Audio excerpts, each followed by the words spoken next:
What's up, people of Zack Miller Says? I decided to do this introduction in my backyard because, well, it's March and it's nice out. And I just said, screw it. So I'm literally editing today's show right in front of me, and I'm in my backyard. And I actually came out here to be with my dog, and he decided to stay inside. I guess he just doesn't realize that it's like 75 degrees out in March. Come on, Ashbrook. Anyways, you guys are here to listen to today's guest.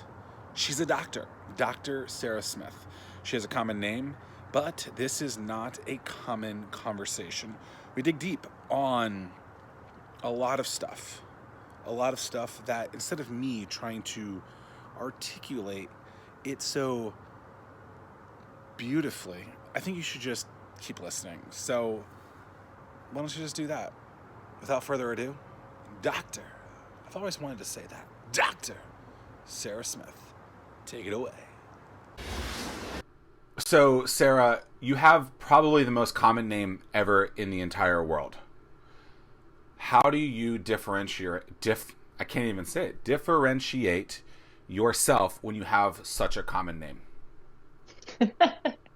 I love that you say that. I have to start by saying my name has always been extremely forgettable because so I love that we're starting here.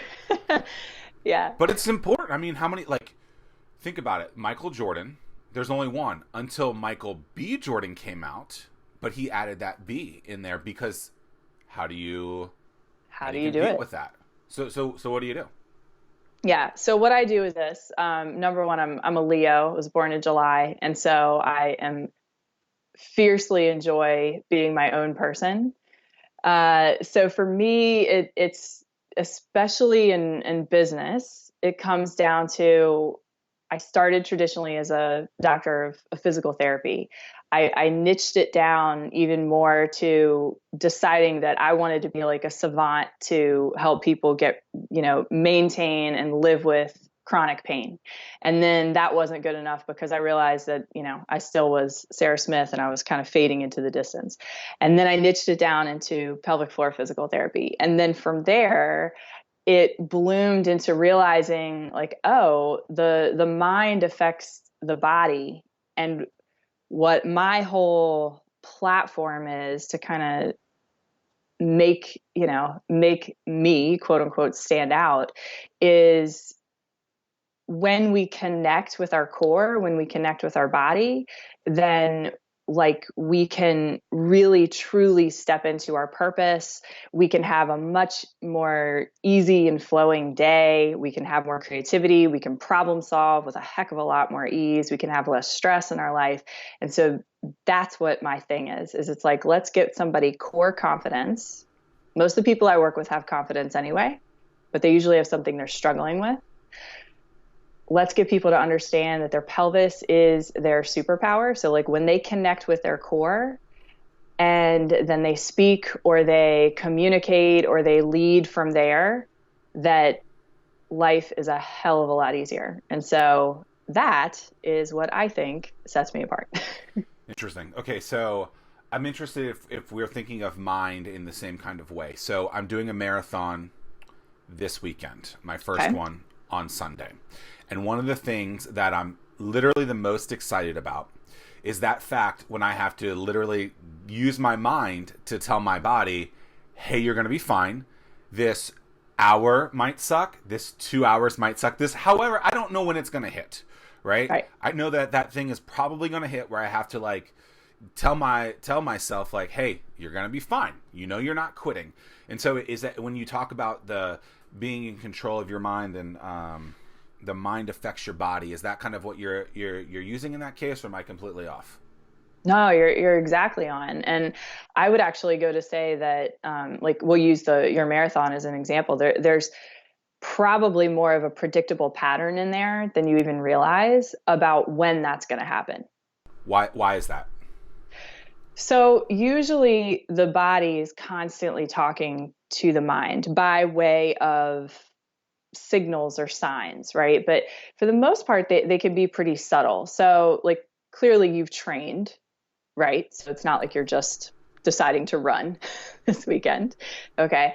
So you will have things such as your heart rate will shift. You'll notice that you start to sweat, right? You might start noticing if there's tension in specific parts of the body at specific times that are giving you the signal that that mind is about to go into freak out, or questioning mode, and vice versa, right? So it's like the two of them are constantly working together, and it makes a difference to know that, because if we get, and then to speak to what you're saying, it's like if you allowed yourself to get so in your head, you probably would, I don't know, stop off and just decide to talk to somebody, right? Because you love to connect with people. Or you would, if you really let that mind take you down that path. So you have to, it's a process of, first of all, knowing where the mind is coming from and being able to be prepared for that so it doesn't sabotage you. And then also knowing when it does try to sabotage you, because that's the primitive brain. We can talk more about that, but that's the primitive brain. And then knowing when it is trying to sabotage you, how to get yourself beyond that. This is so interesting. So I've been trying to think of like this quote to quote myself, which is a ridiculous Ooh. thing to be thinking about anyway. But basically, it's still all on this topic where it's if you're gonna let your mind do the talking for you, at least at least have your mind do the things that you want it to do, not on the negative side of things, right? And so that's kind of the premise on there, so it's interesting because it's. I remember a few weeks ago, there was a really, really bad run, and I was probably 3 miles from my house, and I knew I had to get back, but my body was telling me, one of those triggers that you're talking about is like, oh, you're not going to be able to make it. And I'm like, I literally start talking to myself. It's in your mind. It's in your mind. And I do that probably 30, 45 seconds. And then I kid you not, I get through it and I'm fine. And so I had to get through that kind of period. And so it's really interesting how you can just talk to yourself long enough that things happen. And so if you're going to let your brain affect you in a negative way, I think that's the problem, when you can tell it, hey, like positive things on more in line with the outcome that you want. So the primitive brain, what's that? The primitive brain is really the deeper subconscious brain, and that is driving like all of our behavior, because it's based in survival. Okay, so it was the brain that was there, without getting like super deep into anatomy. Like it was the brain that was there before we became like more developed creatures. Okay, more developed humans. So I'm going to throw a slight monkey wrench into it, and I'm going to ask by asking a personal question, if you don't mind. So was there ever a time in your life that you actually did give up, or that somebody got upset at you for giving up, or that, they drilled that into you in some way? Don't give up. Giving up is failure. I don't know that there's a specific thing. I know that when bad things have happened, I've always been resilient. I've always thought of myself as the phoenix and pushed through. Is there something in my life that probably was negative that I did quit? I'm sure there is. I mean, there's been bad runs just even recently, but I'm an open book. So if I could think of what that thing was, I would totally say it. I just don't know. I don't like losing, right? So it could be maybe that I lost, and that was on there you that go. case. Yeah. So Yep, I mean, exactly. it could be that my parents split, and that was a thing that I've learned a lot from afar and from Absolutely. close. And so, but I don't know. It would be difficult for me to Yeah. sit there and say, this is that thing. Yep. So usually what's driving behavior is either something from the past, right? Like, and that could be a belief that we were taught, right? Like, be resilient. That's a good belief to have, right? Now, be resilient on steroids can also be destructive, for example, right? So can being a lazy bum be completely destructive. So we're either kind of shaded by the past, or we are living or worried or thinking or ruminating about the future, right?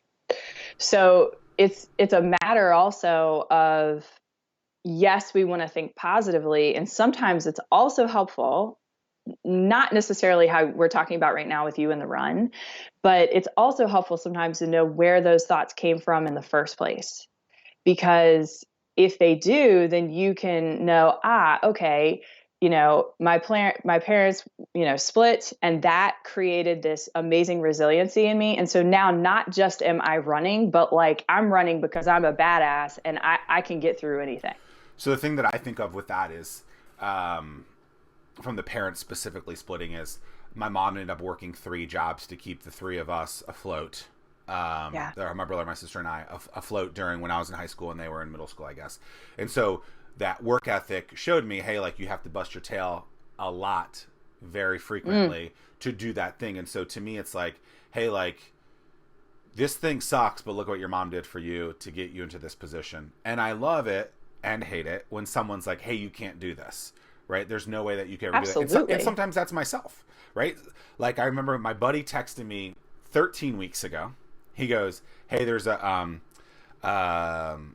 if you want to get in on the early bird for this race, you'll save $20. And for whatever reason, at that right time, it worked. And I think to myself, I don't really want to do this, but I love the idea of challenging myself to do something like this. And so I jumped on board with that. And so, but as soon as I clicked and did it and signed up, it was like, I'm ready. Let's go. Yes. Which not everyone's like that, but I mean, I guess it's like when you can see the end in line. That's powerful for me. It's like, all right, you got to go for it. And if you like, I did an Ironman in the summer. It's like you can't quit. Like, what are you gonna do? You're gonna tell all your friends, hey, by the way, I signed up for this race. I said I was gonna do it. It's gonna be great. And then, by the way, it got too hard, so I quit. Right. Yeah, let me tell you, like that's a great story. Like I'm excited about the lessons that I'm gonna learn from that. 90 minutes of suck. The race is going to take more than 90 minutes, but I believe that somewhere around 90 minutes is with 90 minutes left, that suck is going to hit. And I'm just excited to like see like what do I have to do to push through that? Like it's an interest because not everyone loves that. Most people probably hate that. But I'm very interested in seeing what happens there.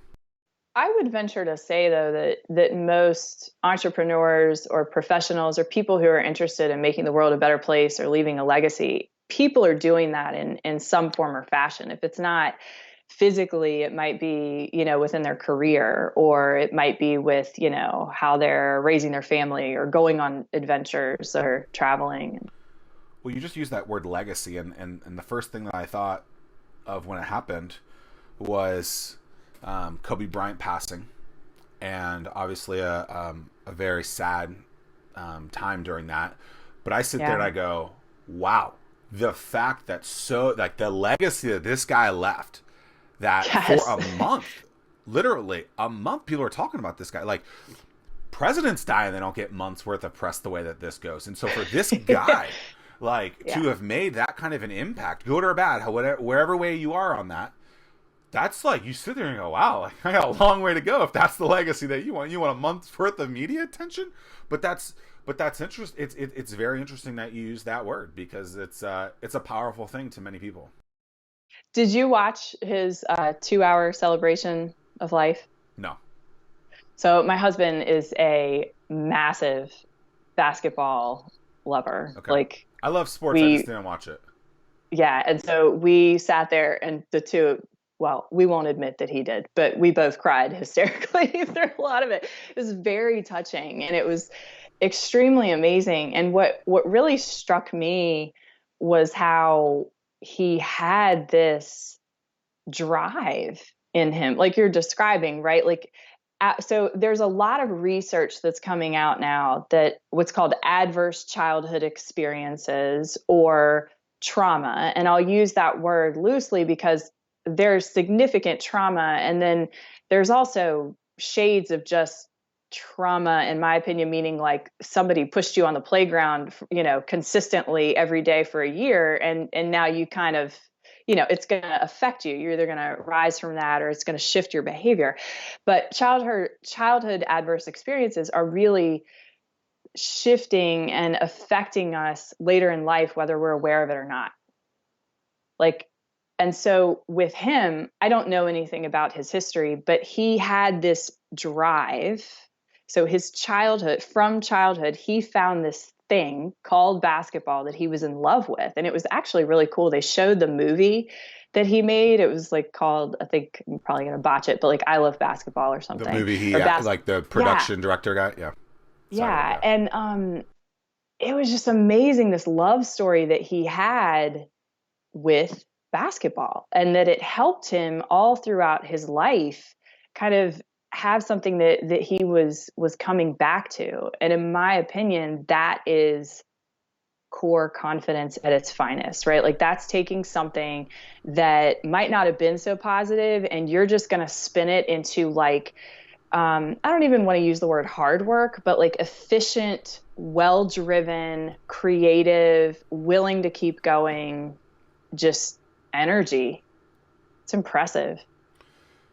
Do you do you think that everyone has that same drive? Do you think that everyone still has the same love that he had in his specific case that we're using as this example? Like the elite of the elite of the elite, do they have a drive and a love for something that is more than others, or have they found that drive and love that others haven't? Like are we, I know, are we born with it or we're not? Like, does everyone Mm-hmm. have that, or is that something that literally is very specific to that person, and then they find it? What, like, where do you think on that? Oh, this is a really good question, Zach. I have a lot to say on this. I believe that we all have that capability. I believe that we are literally alive today, and that there are housed within us things that we are extremely passionate about that are dying to burst forth so that we all can leave a legacy. Now, while there's a lot of like, media has hyped people into these, mega characters, and some people think like that's the gold standard. The clients and the people that I've interacted with, lots of them, that's not what they're necessarily going for, but they still are very clear on a type of legacy that they'd like to leave. I think that again, I'm just going to go back to this. It's like, I think our childhood, our past, I think the generations that came before us, all of that is soaked within our DNA. All of our experiences literally get housed in our body, in my opinion, the muscles, both good and bad.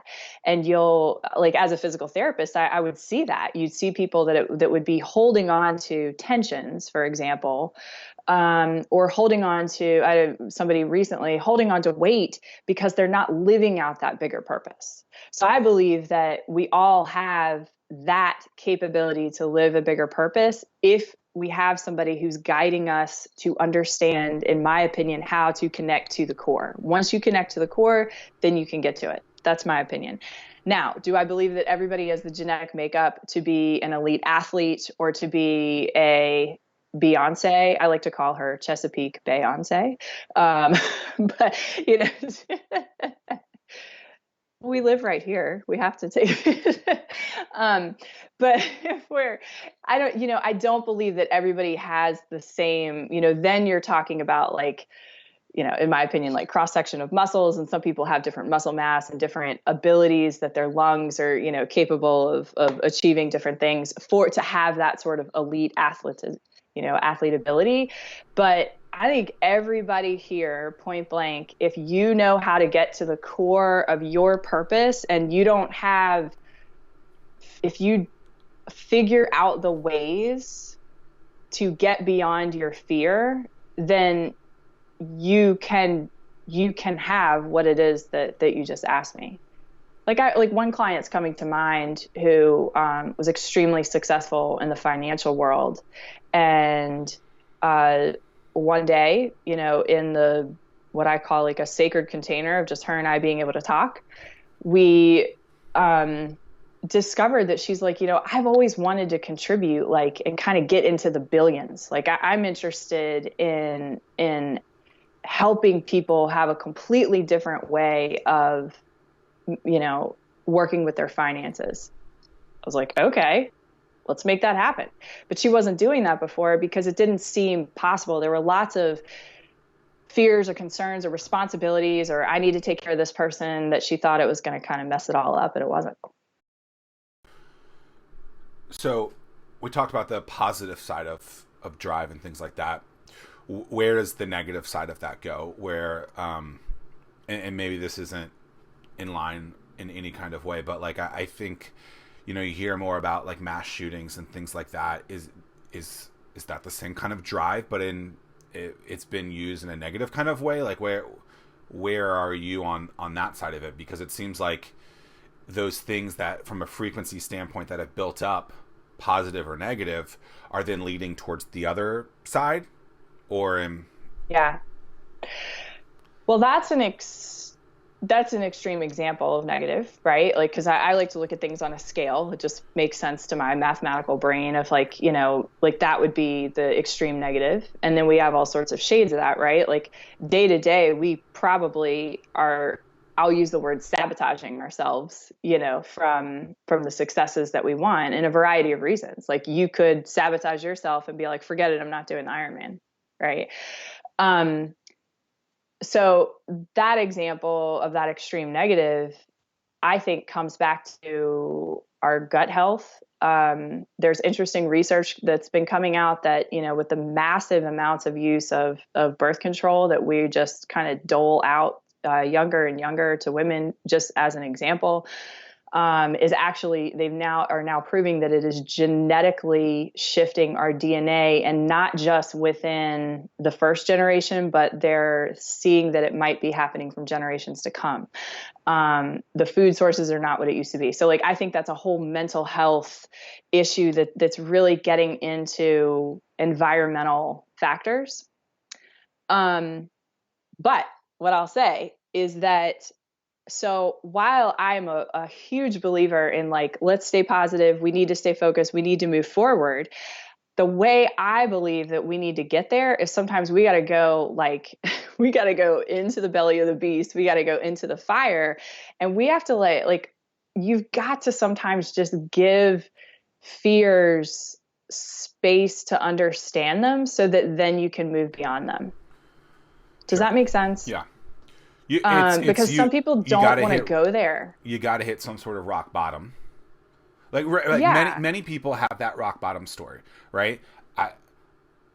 In business, I have rock bottom stories, right? Like I can think of those things, and maybe that's the answer to your question from before, where it's like, hey, you know, what is that thing from ago that led you to this? And so it's those, I hate the word fail, but those failings that you went through that made you different in this kind of way.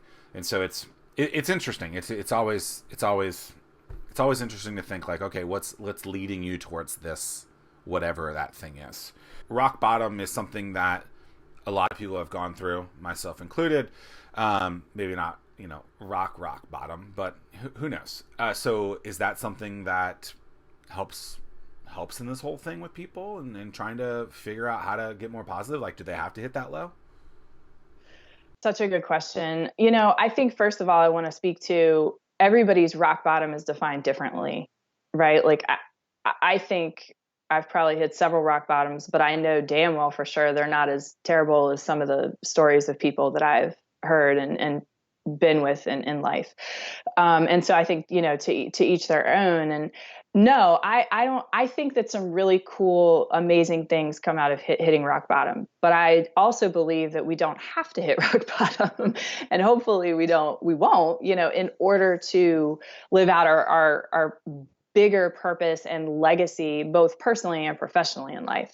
So I find that if we listen to those signs and symptoms that the body is giving us, like if we really give credence to that, you know, sometimes we're being told to like weave left, but we're still bobbing right. You know, like we're because we're just not listening to what's really going on. And like an example of that is, and this is just a, you know, I'll say a simple example, like working with a guy who had just recently retired from a great career and was still like really ready to kind of embrace that, but was struggling with kind of the balance and the boundaries of an adult child and kind of, you know, when to take care, when to step away and all that.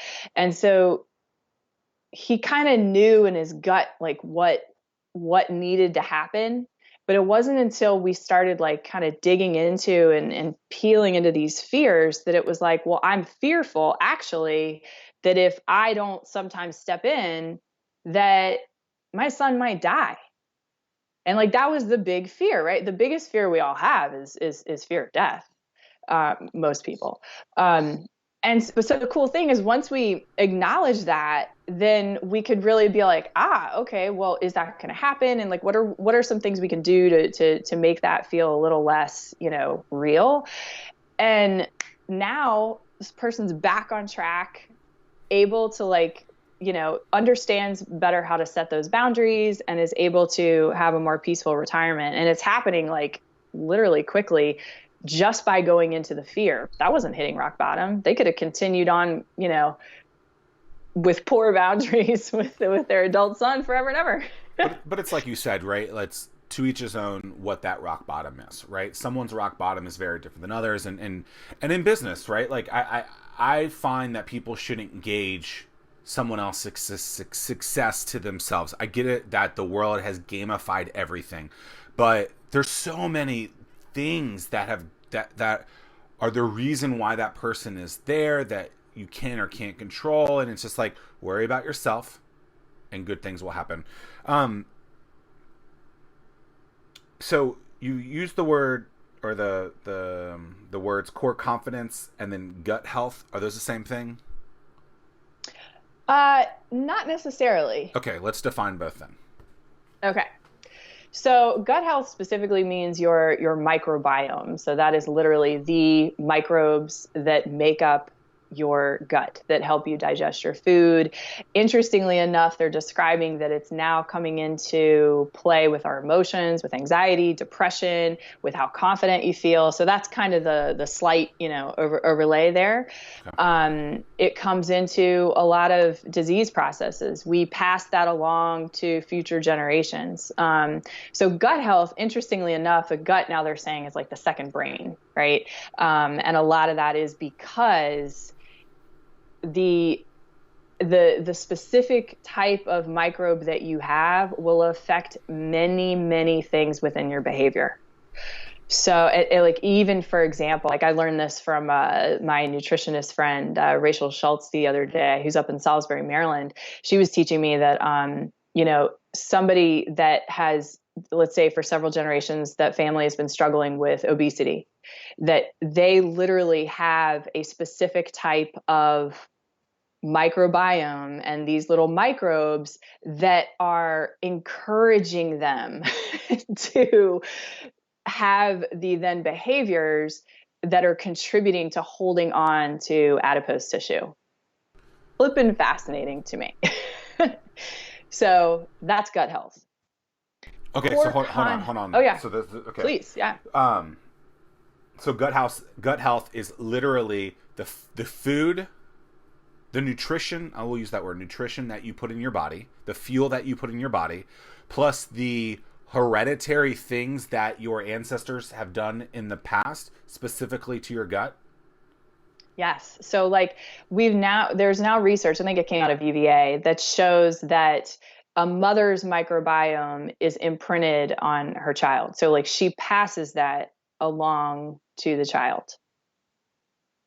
Fascinating. So it's coming down generation through generation. That's very interesting. Okay. And so core confidence is what?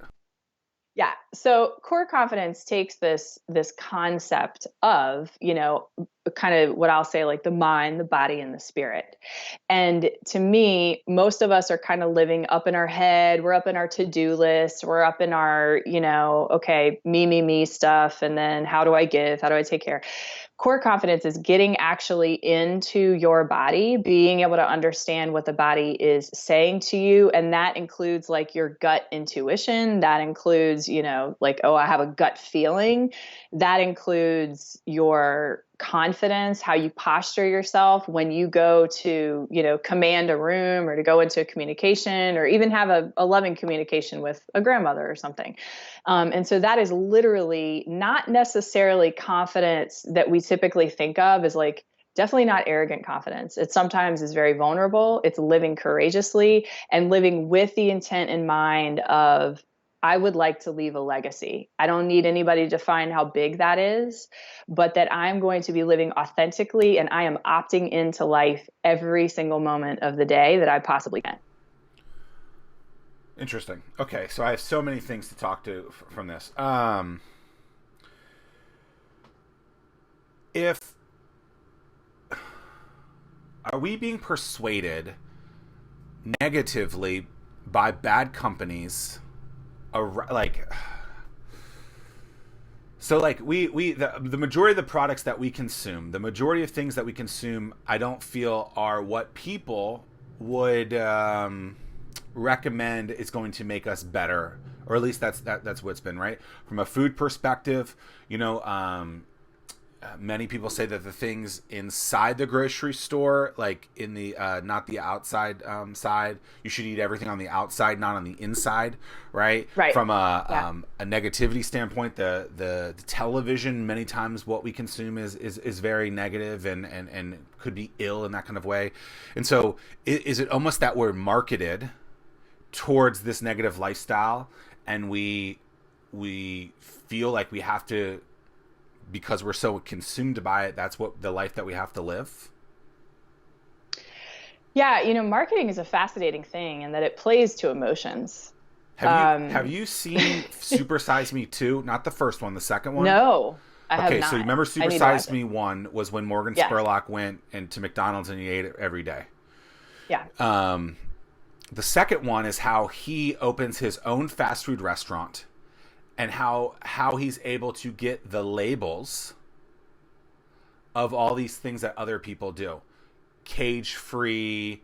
All this stuff. And how ridiculously simple it is for it. And it's very, very interesting.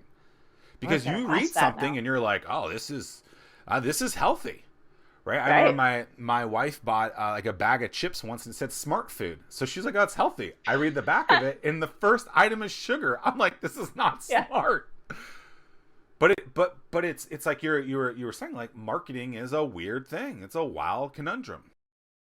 Yeah, it's constantly playing to emotions. Most of us do not realize that, again, the past, being triggered by your past or being fearful or triggered about your future is really driving a lot of your day-to-day behavior and your buying habits. And so marketers know how to play to that. And what's unfortunate is that, first of all, it's not always truthful, right? They have people that they pay big money to be able to get their products in front of us. And then secondly, it's usually not the root or the core of what's really going on and what's going to make someone happy. So, for example, somebody that I have worked with in the past had an eating, just a nighttime eating just issue, that like they'd be eating healthy all day long, and then come the night, that was just not the best time. Healthy. And yeah, right. And so it was hard. And, but, okay, the usual thing is get yourself a schedule, right? Like get yourself a cool little planner, and, you can get one of those off Amazon or Barnes and Noble or wherever, or go get yourself a diet plan because, maybe you need a meal plan. Maybe you just need to like buy some new clothes, but all these things are not really hitting on what was really going on.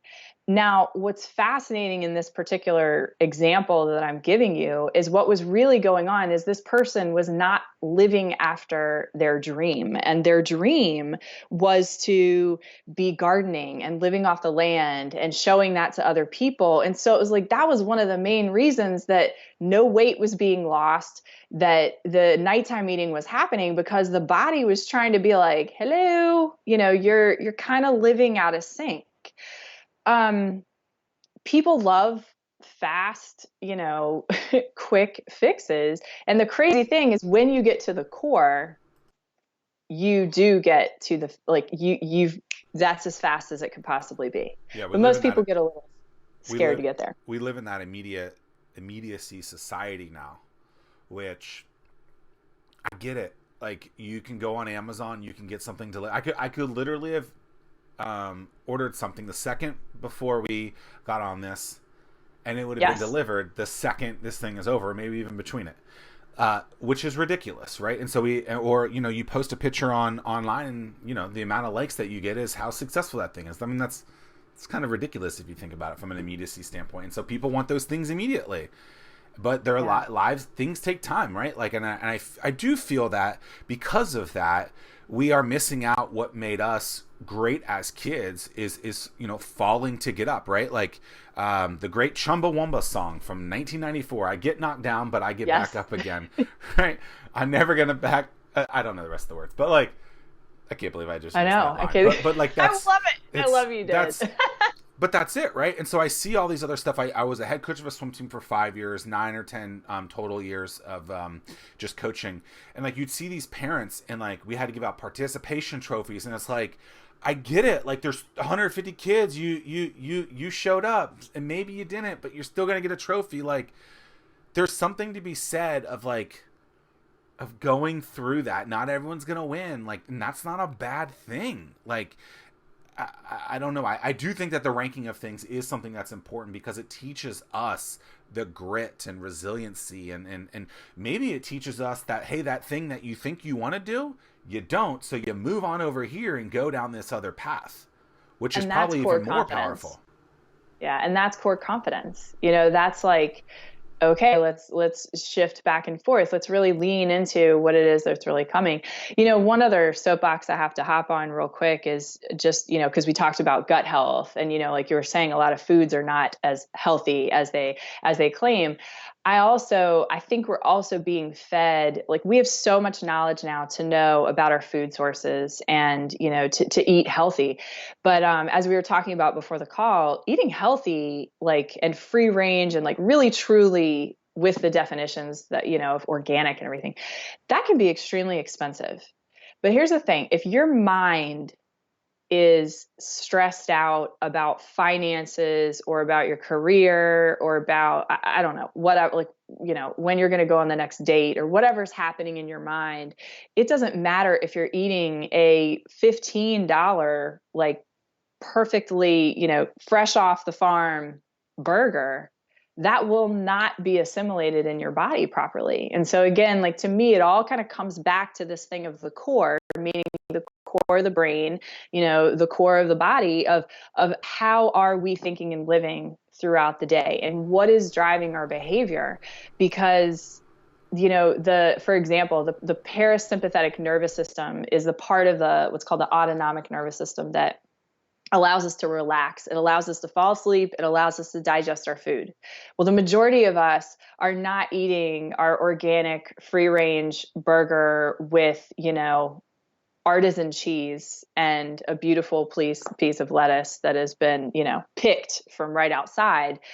We're not in that parasympathetic state when we're eating it. And so it's like, I think, again, we can even sometimes be fed and be led to believe, like, I got to spend all this money and I got to, eat this right way to be healthy. No, man, you got to, like, learn how to come back to what I call your center, to your core confidence, and stay in your lane and get back. Mindfulness. Mindfulness is another way to say it. So, about 100 days ago, I started eating, well, probably more than that. I started eating a plant-based diet. Yeah. I ate meat 21 times a week. And love it. I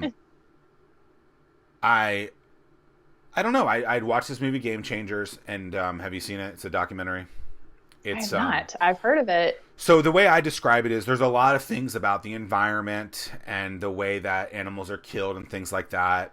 And while that is sad and depressing in some ways, it doesn't trigger to make me want to do something or more, right? Or it didn't. Yeah. Yeah. And so, yes, I don't want to see an animal being killed. But that doesn't mean that if I don't see it being killed, I wouldn't have a steak for dinner or a burger or whatever. So then I watched this documentary, Game Changers, and the premise of it to me is how elite athletes live on a plant-based diet and are super successful. And I was like, oh, they finally found a way to get me into it. Not that I'm an elite athlete, but I like to think of myself as an elite. Is there something I can do? I'm an elite athlete. You're damn right I am. Yeah. Self-fulfilling prophecy. No. And so I watched and I was like, oh, this is interesting. And so within a couple of days, I started removing meat out. And I haven't had meat in its pure form in over three months, right? I've had cheese, I've had a couple eggs, but that's it. And I think at some point the dairy stuff is definitely going to be removed. It's just I haven't completely moved it yet. Which is great. That's good. It's great. And so all these people are like, I can't believe you did that. In-laws, family members, everyone, I can't believe you did that. I'm like, it's actually cheaper. It's super easy. Now maybe look, maybe it doesn't taste as good, but I probably, from a gut health perspective, haven't felt better in my life. I believe it. That's really the only thing I changed. Also, I haven't been drinking at all because when I'm training for stuff, I don't drink alcohol at all because I think that really could screw up. It does. Screws you big time. Right? Imagine being on that bike for 4 hours with those little thin tires, and you're like, I had one too many dillies last night. It was probably a bad idea, right? Yeah. The reason I know that is because that happened to me once, and I was like, yeah, that's not a good idea. You probably shouldn't be drinking. But this documentary, it spoke to me, and so living this non-meat lifestyle, which we think we can't do, it's 2020 now. It's a lot easier, but it helps us, right? And so we're told that, hey, this is okay. We're told that this piece of meat is okay because of whatever word, and then you look at the packaging and you actually read it, and you're like, this little thing has 110 grams of fat. You're like, damn. Yep. So it's just wild. So that was my rant. That was my soapbox. But look, it's interesting how something that simple can change and make you feel better, fairly quickly. Well, what I would say, about that is, movies or documentaries or that genre is something that moves you, right? And it gets you to think, and it's something that's what I would call your path of least resistance. Okay. And so you had an aha moment, and you didn't just there's a difference between just jumping on the bandwagon because you're like, okay, I drank the Kool-Aid, versus what you're describing is that, and again, I'd use the word core confidence, but you're like, I'm thoughtful about this. I think this makes some sense. Now I understand more about the science and, the logic behind it. And so naturally you found yourself starting to make those changes. Whereas it doesn't have to be a big stressful push and a big deal. It's just and then you get to feel the rewards of that. Because if you don't feel the rewards, the brain is linked for pleasure, especially the primitive brain, like we talked about. If you don't feel good, if you're not tapped in with how your body feels, then you're not going to keep doing it. What's the point? Yeah. But you did that. And so now you've realized, and you have this whole new way that's going to not just help you to become that massive elite athlete, but also I would venture to say, and I would ask you, are you more efficient in your thinking during the day, or what's shifted in your day to day or in your business just by having that done? I'll also add that there was years of people that I followed their content that also lived this lifestyle, and that this one thing finally triggered me to be like, okay, right. I love so it. It's not like I just watched that movie and I became a fanboy. That's not the case. There was a ton of information for years that built up to it. And that's an example of an external subtle sign, right, that's been talking to you. And then suddenly, because of all that builds up, you're like, okay, here we go. And to answer the other part of that, I feel like I'm always an efficient person. See, here's where it's interesting. Where does the not drinking alcohol in that and food, where does double downing obviously is helping a lot on that, right? And so not drinking at all, plus this mindset, or plus this new kind of plant-based nutrition. It's definitely made it way better. But I'm interested in Not that I want to go back and like drink a ton of booze to figure out like which one is more is better, but I definitely feel better. What's interesting though is I feel that when I would drink more, I could sleep less and be okay. But now Ah, I want to interesting. sleep more, which is very interesting. And so That is. I That haven't is figured very that part interesting. out yet. Um, but I'm probably not going to figure out the test for it either. So so there's that. Well, yeah, it's crazy. I mean, sleep is when we literally detoxify our body. That's another thing that's super popular is cleanses and, detoxifying everything. And you do that just when you sleep. So it's interesting that I mean, alcohol really can shift the chemical and the hormonal structure of the body. Yeah. So maybe you needed more sleep and you didn't even know. Who knows? But I mean, it's been. I do feel like I've been able to. And then adding the marathon training onto that. So all three of those things together, I think, has really made me very efficient. Not that I wasn't efficient Yeah. before, but I definitely think it's made me better. So mindfulness, you meditate. I love when people ask me this question. So I meditate from time to time. Okay. I am a very go, go, go sort of person. And so meditating when I do it really chills me out.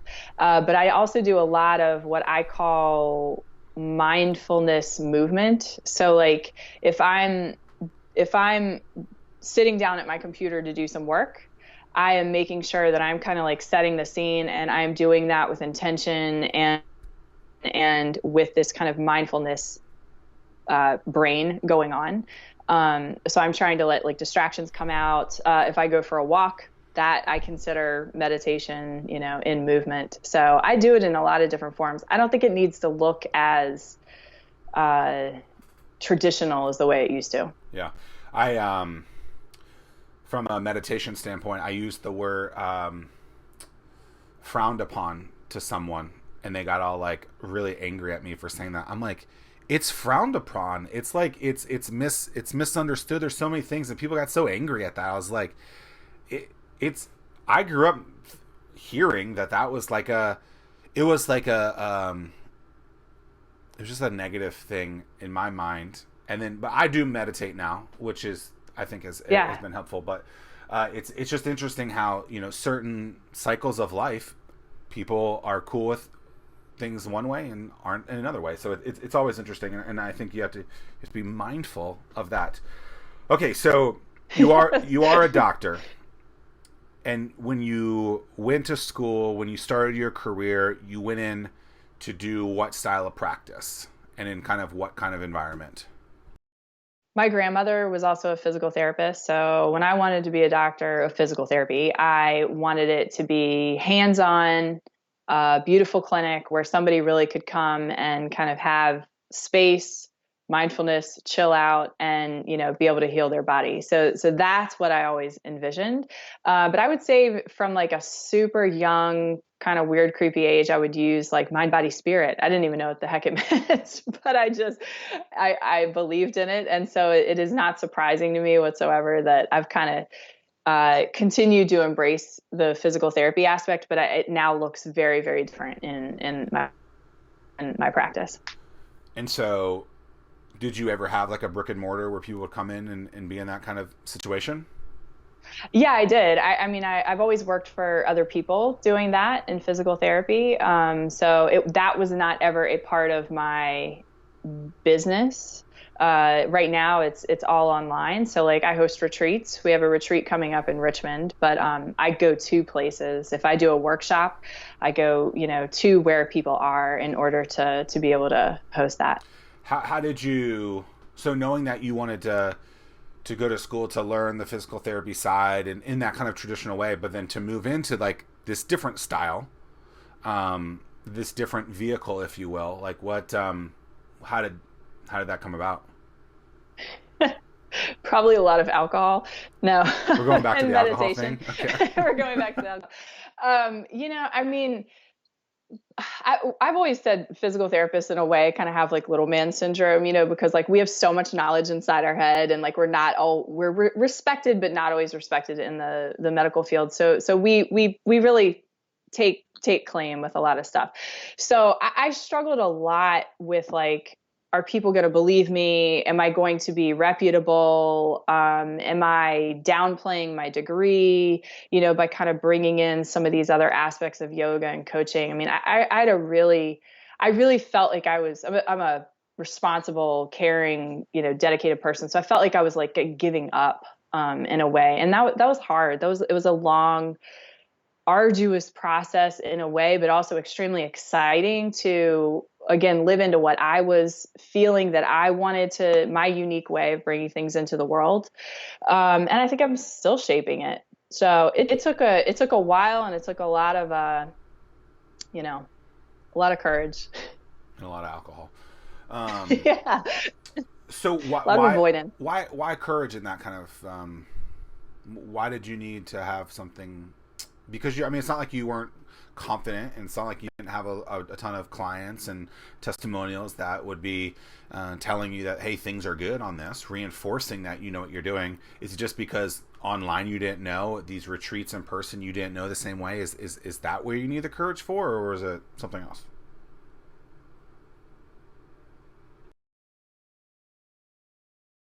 Part of it was okay, like here, I was living on the Eastern Shore at the time. Now I'm in Gloucester, Virginia. And so some of it was literally like, okay, well, how the heck are people finding me? Because it sounds cool in theory, like you hear about people, becoming known online, but like how?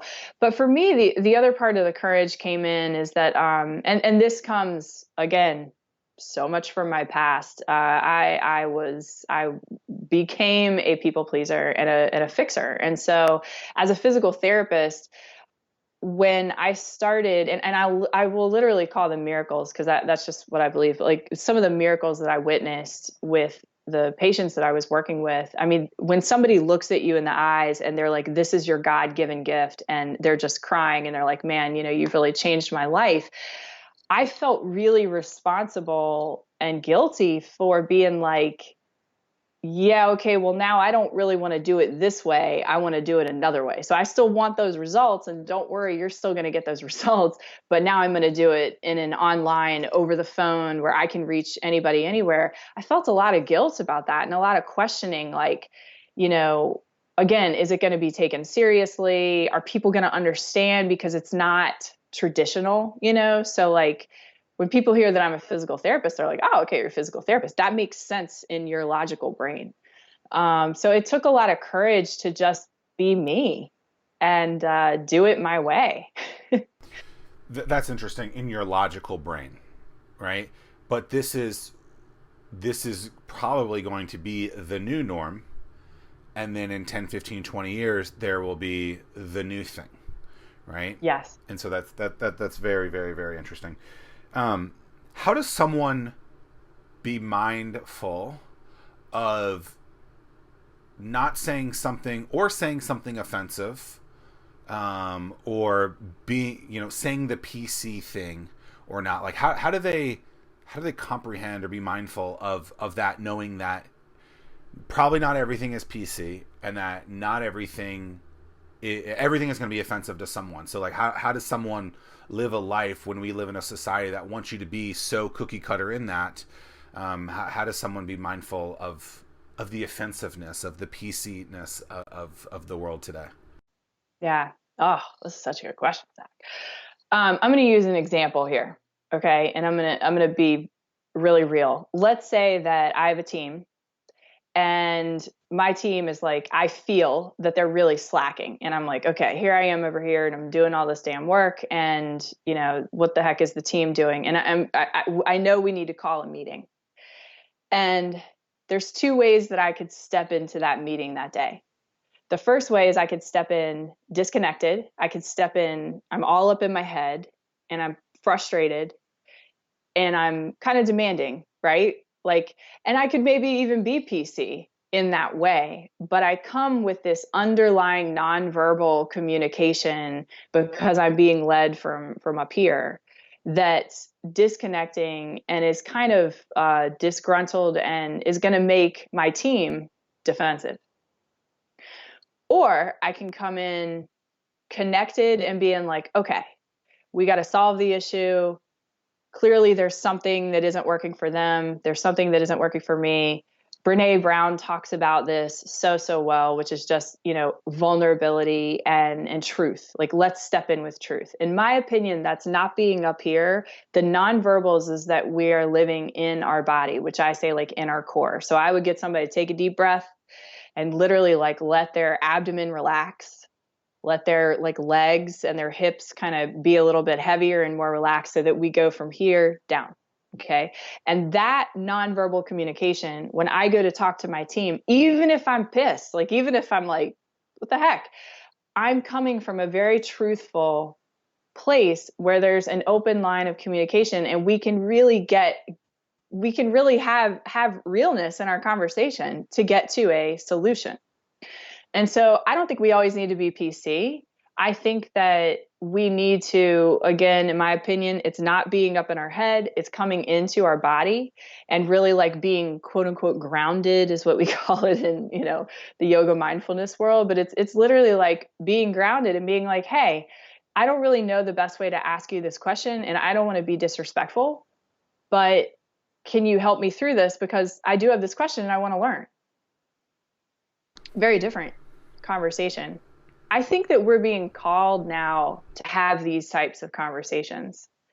I think that we can resolve conflict a lot quicker. I think that we can, for lack of better words, like get what we want, and other people can get what they want more quickly when we're really truthful of like, I'm kind of struggling right now and I need, it doesn't, I've been working with a lot of CEOs and a lot of upper level managers, and they're really scared because the old paradigm was like, don't share what's going on with you.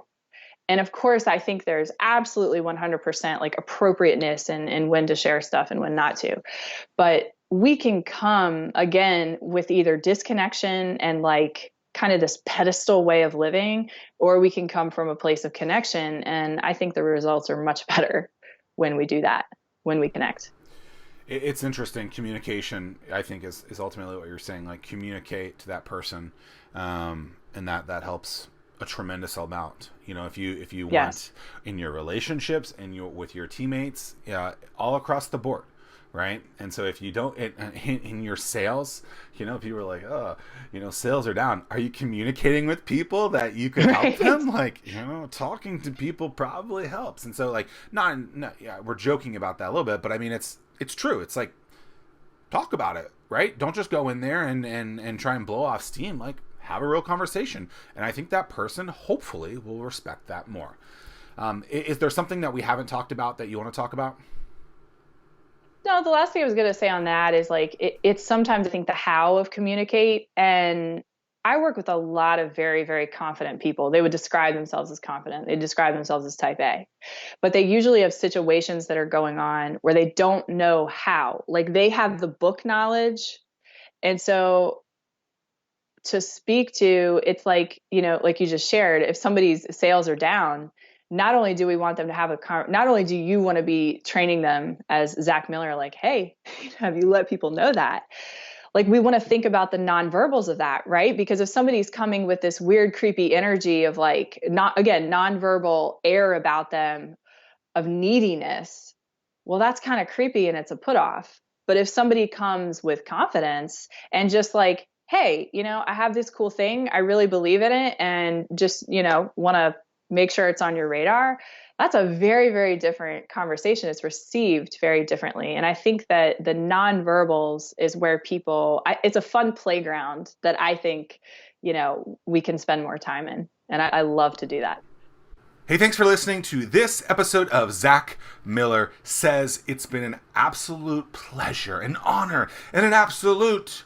I don't know why people say that. Look, I just appreciate you listening to this episode. And I have this exclusively free, once-in-a-lifetime opportunity for you right now.